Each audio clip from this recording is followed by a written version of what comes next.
In today's society, understanding human behavior and personality traits has become an important aspect of navigating relationships and interactions. Two concepts that are often discussed in this context are emotional immaturity and narcissism. Both terms refer to behavioral patterns that can impact how individuals relate to others and perceive themselves. In this video, we will delve into the differences and similarities between emotional immaturity and narcissism, exploring their effects on relationships, behavior, and mental health. By examining the nuances of these concepts, we can gain insights into how they may manifest in individuals and their impact on interpersonal dynamics. So, let's take a closer look at the contrasting characteristics of emotional immaturity and narcissism, and how they can influence relationships and interactions. Many commenters found out that the list was useless. Their critique was and is justified. It was reckless of me to write this without any clearer articulation. And I'm taking responsibility for it right now. I was trying to uphold some dignity at the time by not sharing my personal story. Sections of the story are included in this expanded collection.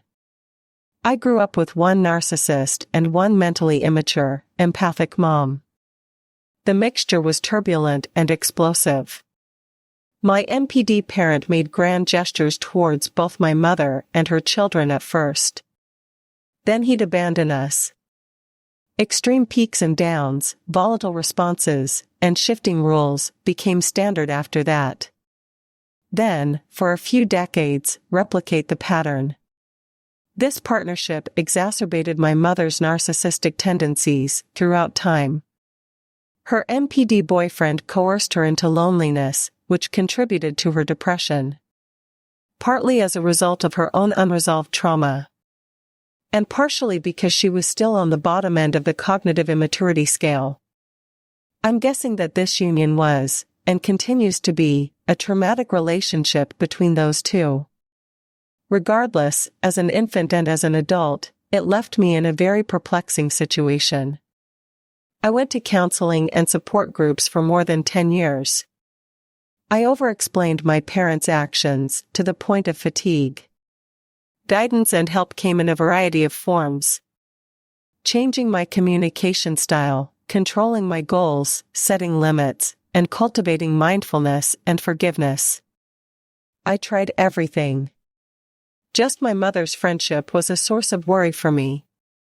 I had no intention to form a friendship with her boyfriend because I suspected he was a narcissist. My mother was quickly labeled a narcissist by all of the counseling and advocacy organizations.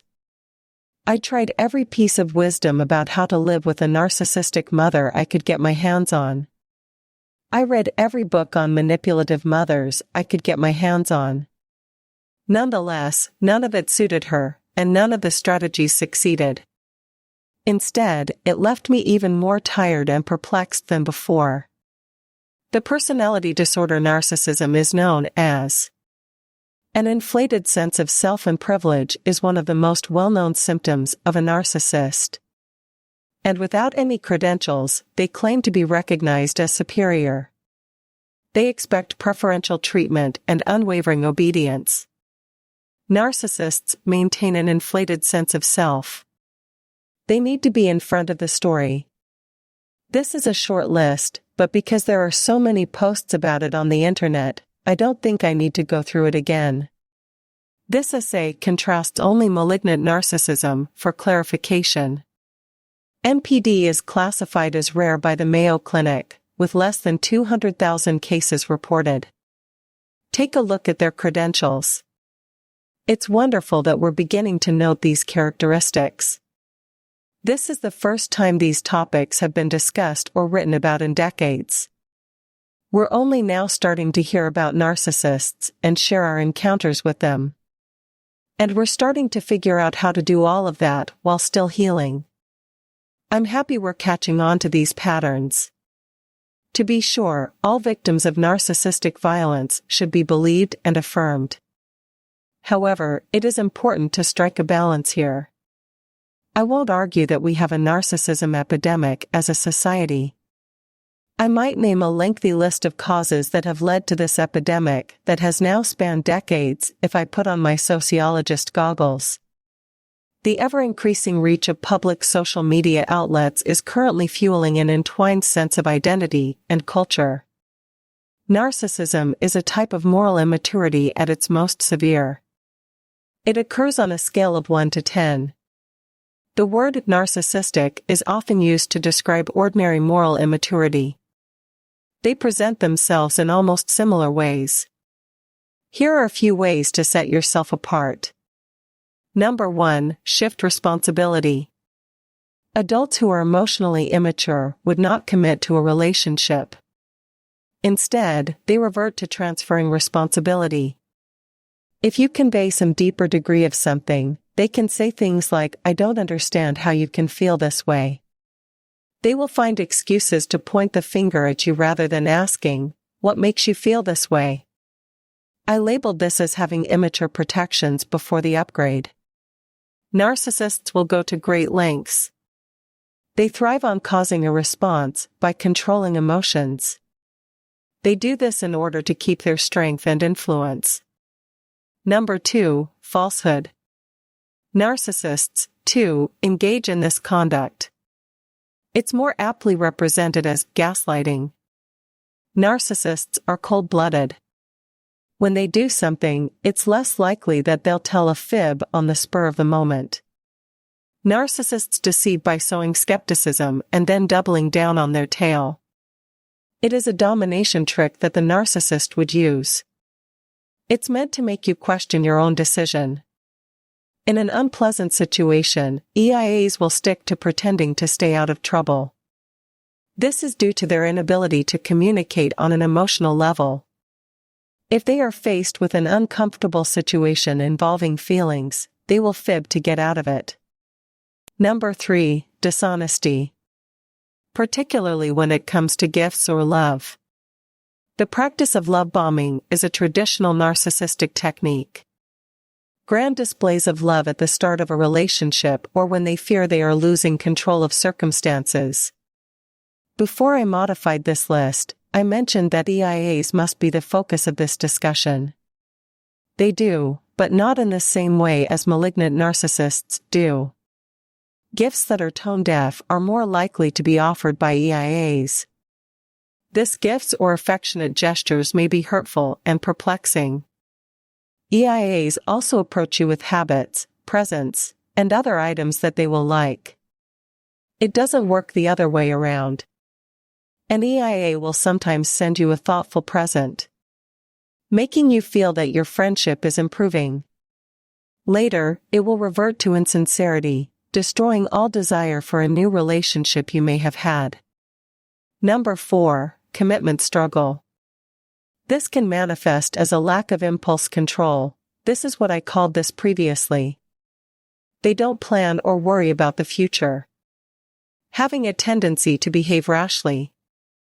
When they are threatened, injured, or angry, they can act rashly, just like a child. Having a tendency to behave rashly.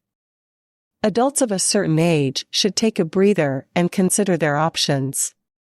Narcissists are cold-blooded and rarely act in situations that aren't in their best interests. Emotional takeovers are a type of emotional takeover that occurs when a person is adults who are emotionally immature experience 0 to 60 emotional escalations. This is due to their failure to commit to a long-term relationship. This also entails shift blaming and deception, as detailed above. They have no understanding of the full spectrum of human feelings. This was on my list of mental escalations before the upgrade. There is something that some narcissists do as well. When things don't go their way, they lash out with anger.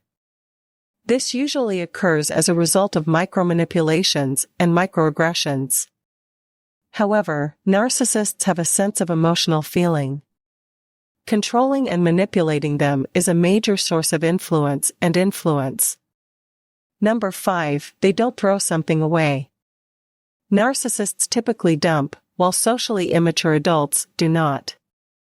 Again, Narcissists are calculated and manipulate individuals to achieve their goals. They dump you when they no longer have a use for you.